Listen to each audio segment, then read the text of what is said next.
Consolider les relations entre le Congo et le Cameroun, tel est l'un des points marquants de la rencontre le 14 juin 2022 entre le président camerounais Paul Biya et la ministre congolaise chargée de l'intégration régionale Ingrid Olga Ghislaine Ebuka Babaka. Durant cette rencontre au Palais de l'Unité à Yaoundé, les échanges se sont accentués sur l'accroissement des échanges commerciaux et la libre circulation des personnes et des biens en zone CEMAC. Le Congo, le Cameroun sont deux pays voisins qui sont liés certes par la géographie mais aussi par l'histoire.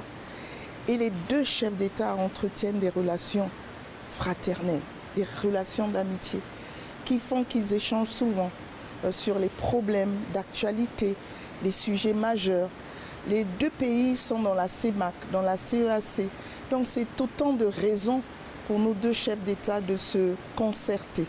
Pour les deux personnalités, les États de la zone CEMAC devraient approfondir les programmes de développement nourris par des projets favorisant le commerce, redoubler d'ardeur dans la lutte contre la Covid-19. L'objectif étant de relancer le programme des réformes économiques et financières de la CEMAC en cours depuis 2016. Nous pouvons dire que nous sortons de cette audience parfaitement rassurés de la qualité de la coopération qui existe entre nos deux pays.